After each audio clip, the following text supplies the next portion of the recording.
You know that coffee, tea, or chocolate you enjoy pretty much every day?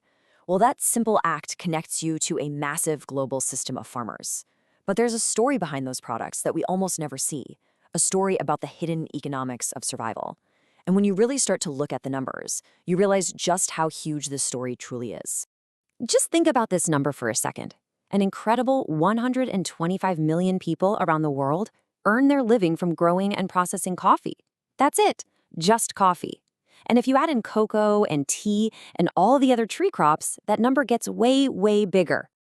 Yeah, these families are right at the very start of the supply chain for some of our absolute favorite things. They dedicate their lives and their land to producing these crops we often take for granted. And here is the heart of the problem. Even though they are absolutely essential to these giant global industries, the tough reality is that for most of these farmers, all that hard work just doesn't add up to a decent standard of living. They're basically trapped in a cycle of poverty. So, in this explainer, here's what we're going to do. We're going to break down just how big this crisis is. We'll define what a living income actually is.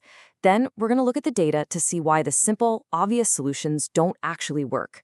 And finally, we'll explore a new, much smarter approach for creating real, lasting change. So, how deep does this cycle of poverty really go? I mean, we're not just talking about a few unlucky cases here and there. No, this is a systemic crisis that's affecting entire regions. And for decades, our attempts to fix it have pretty much fallen flat. For decades, we've been trying to help, right? We've done training, certifications, subsidies, you name it. But the painful truth is, all those efforts have barely moved the needle.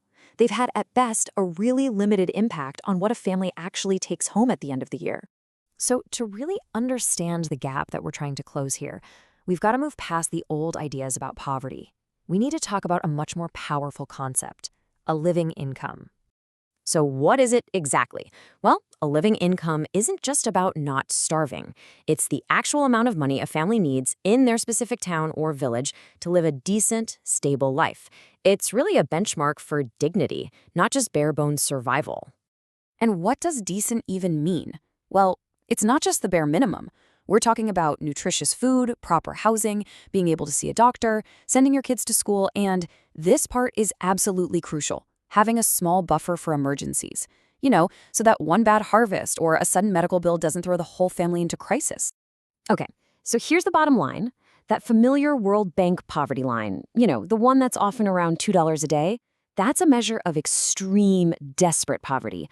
A living income benchmark, that is a much more ambitious and, frankly, a much more meaningful goal. It's the difference between just keeping your head above water and actually being able to swim. All right, so if a living income is the goal, why on earth is it so hard to get there? Well, this is where we have to look at the hard data, because it shows why the most obvious, common sense solutions just don't add up. I mean, it's the first thing everyone thinks of, right?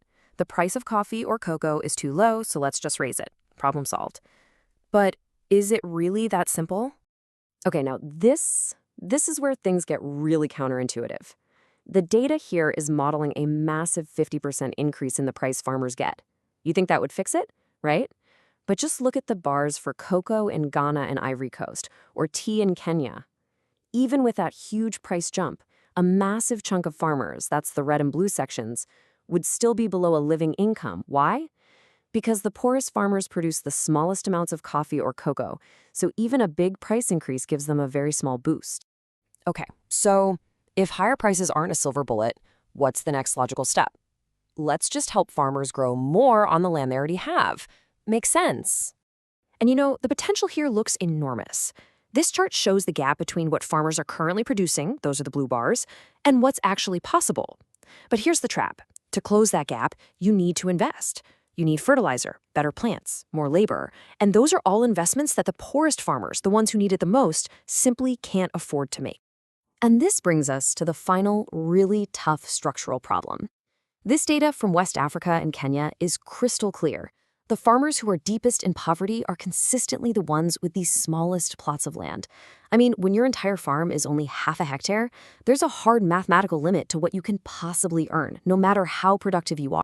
So if these one-size-fits-all solutions are failing, what's the alternative? Well, this research suggests a much smarter way forward, a tailored assessment to find the right pathway for each type of farmer. The core idea here is a really radical shift. Instead of just pushing the same solution on everyone, the first step is to diagnose the situation. We need to figure out for each farmer which pathways to a better income are actually viable for them. And this isn't some simple checklist. It's a really deep assessment. It looks at the farm itself, its size, its profitability, can it grow other things? But it also looks at the farmer's ability to invest and the external risks they're up against, like climate change. Now, this flowchart might look a little complex, but the idea is actually pretty simple. So let's follow the path for a farmer who scores well. They've got a decent-sized farm, they have some ability to invest. For them, the solution looks a lot like what we've always done: traditional agricultural support to help them improve their main crop and maybe diversify a bit. This is the group we've always focused on. But now look at the other pathway. This is for a farmer with a really small plot and no ability to invest. The analysis leads to a completely different place. The best way to help them shifts away from the farm entirely because the farm itself just can't be the primary solution anymore. The answer has to come from somewhere else. And this leads to the biggest takeaway of all. For a huge number of these farmers, helping them achieve a living income means we have to think way beyond the farm. We have to address the entire economic and social system that they live in. For these households, the most effective support might be creating off-farm jobs. It might be social safety nets like cash transfers or long-term investments in education and healthcare. It becomes about building resilience and opportunity for the whole family, not just for the farmer. And then at a macro level, it means we have to tackle some huge, thorny issues. Things like land reform to deal with farm sizes getting smaller and smaller, or managing the global supply to prevent prices from collapsing, and securing legal land rights so farmers actually feel confident enough to invest for the future. These are the giant systemic changes that can make farming a viable way of life for generations to come. So here's what it all boils down to. We love to believe that just buying a certified product or paying a few cents more is enough. But the data shows that for millions and millions of families, better farming alone will never be the answer. And that forces us to ask a much bigger and maybe a more uncomfortable question.